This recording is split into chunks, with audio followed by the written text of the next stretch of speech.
Hi hello नमस्कार, स्वागत करते तुमचं. चॅनलवर नवीन आले असाल तर चॅनलला सबस्क्राईब केल्याशिवाय पुढे जाऊ नका. आणि जुने असाल आणि अजूनही चॅनलला सबस्क्राईब नसेल केलं तर नक्की चॅनलला सबस्क्राईब करा, कारण की मी तुमच्या पुढे नवीन नवीन प्रकारचे किंवा म्हणाल तर नवीन चालीरीतीचे व्हिडिओ घेऊन येत आहे.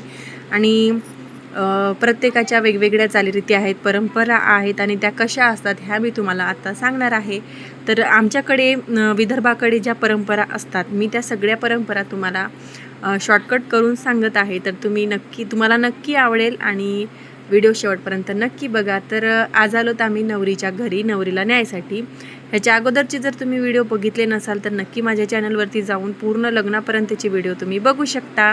आमच्याकडे विदर्भाकडे काय काय प्रकारच्या रीती असतात, कशा पद्धतीने त्या पाळल्या जातात, हे सगळं मी त्या व्हिडिओमध्ये सांगितलेलं आहे. तर आता नवरीला आम्ही आमच्या घरी घेऊन जाणार आहोत, म्हणजे नवरीला परत तिच्या माहेरी घेऊन जायचं, म्हणजे हा कार्यक्रम आहे नेतारणीचा. तर यामध्ये काय आहे तर ते तुम्हाला मी सांगणार आहे. तर व्हिडिओ शेवटपर्यंत नक्की बघा.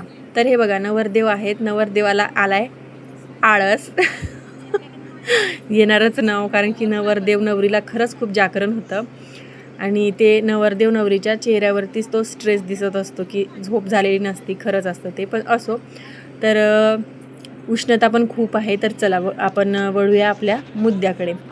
तर हा कार्यक्रम चालला आहे नेतारणीचा. जेव्हा नवरी नवरदेवाच्या घरी जाते आणि मग नवरीकडले जे पाहुणे असतात, तिची आई म्हणा, बाबा, म्हणजे तिचं सगळाच गोतावळा तिला न्यायला परत नवरदेवाच्या घरी जातो. आमच्या इकडे एका दिवसातच नवरीला परत घरी आणलं जातं आणि नंतर नवरीला 5-6 दिवसांनी नवरदेव परत घ्यायला येतो. तर हा असा कार्यक्रम आहे. तर या कार्यक्रमामध्ये काय केलं जातं, नवरीकडचे एकत्र बसतात आणि नवरदेवाकडले एकत्र बसतात. आता ही आहे नवरदेवाकडली आणि ही आपल्या घरच्या सगळ्यांचा परिचय, खूप छान परिचय केला हिने.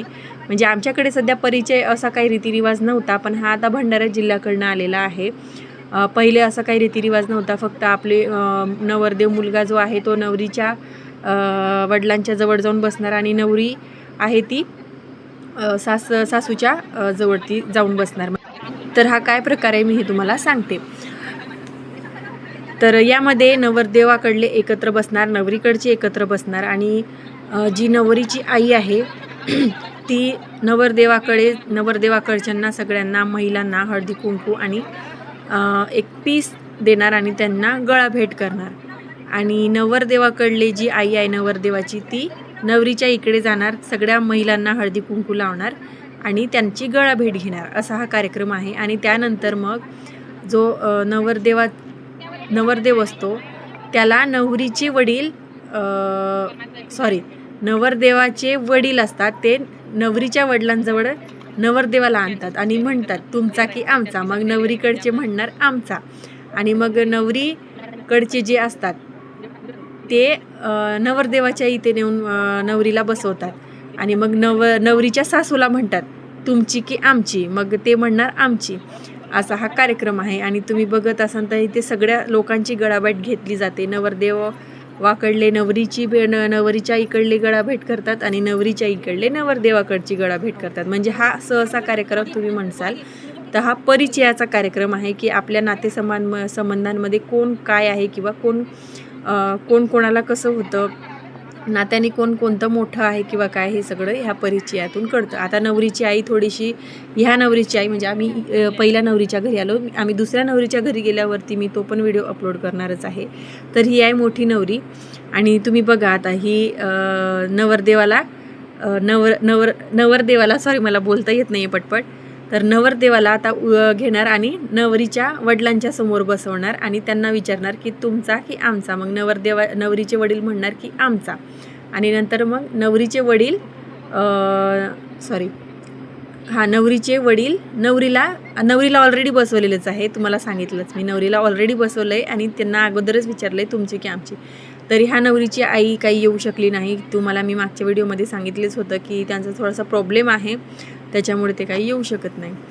तर हा असा कार्यक्रम आहे. आणि आता इथनं नवरीला एका शेजारच्या घरी घेऊन जाणार आणि मग तिथे नवरीला भाऊ घ्यायला येणार, असं काहीतरी हा कार्यक्रम आहे. सहज एवढं काही मला तरी माहीत नाही, पण जेवढं मला माहीत आहे मी तेवढा सांगण्याचा प्रयत्न केला आहे. तर हा असा गमती जमतीचा खूप चांगला कार्यक्रम आहे आणि खूप दिवसानंतरनं बघायला भेटलेला हा कार्यक्रम आहे. तर नवरदेव नवरीचा जोडा तर तुम्ही बघत असाल तर खूप छान आहे. खूप गमतीचा कार्यक्रम आहे. फक्त ह्याच्यामध्ये ओळख करून द्यायचा हा कार्यक्रम आहे. आणि आता ह्याच्यामध्ये मग नवरी आणि नवरदेव सगळ्यांना टीका लावणार, सगळ्यांचा आशीर्वाद घेणार आणि मग आम्ही नवरीला आपल्या घरी घेऊन जाणार. आणि नंतर ना मग काही दिवसांनी, आता नवरीचे पेपर असल्यामुळे तिला काही 1-1.5 महिना घ्यायला येणार नाही आहेत त्यांच्या म्हणण्यानुसार, कारण की नवरीचं पण शिक्षण चालू असल्यामुळे. आणि नवरीच्या ह्या कडले सगळे जे आहेत तिचे सासरचे ते सगळे शिक्षक आहेत, सासू सासरे वगैरे, तिचा धीर, तिची जाऊ वगैरे सगळे शिक्षक आहेत. म्हणजे त्यांचं अख्खं घरानं शिक्षक आहे. नवरासुद्धा शिक्षक आहे तो. तर आणि तीसुद्धा आता शिक्षिकाच होणार आहे मला असं वाटतं. तर तिचं पण एक्झाम सुरू असल्यामुळे ती आता काही 1-1.25 महिना घरी इकडे येणार नाही. आणि 14 नंतरचा हा मुहूर्त पण नसल्यामुळे पूजेचा, त्याच्यामुळे ती 1.25 महिना तिकडेच राहणार आहे. आणि हा 1.25 महिन्यानंतर नवरी नवरदेवाला घ्यायला येणार आहे असं ठरलं. तर अशा प्रकारे आमचा कार्यक्रम खूप छान झालेला आहे. आणि आता हा कार्यक्रम पूर्ण करून आम्हाला दुसऱ्या नवरीच्या घरी जायचं आहे. इथेच आम्हाला संध्याकाळी 4-4:30च्या जवळ झाला आणि त्या दुसऱ्या घरी जाऊन मस्तपैकी जेवण वगैरे करायचं आहे. तर चला भेटूया आपण नेक्स्ट व्लॉगमध्ये. सेकंड नवरीच्या घरी जाऊन काय होणार आहे मी हे तुम्हाला नक्की येणाऱ्या व्हिडिओमध्ये सांगणार आहे. तर माझ्या चॅनलला जर तुम्ही अजूनही सबस्क्राईब नसेल केलं तर चॅनलला नक्की सबस्क्राईब करा, व्हिडिओला लाईक करा आणि काय नाही. तर चलो बाय बाय.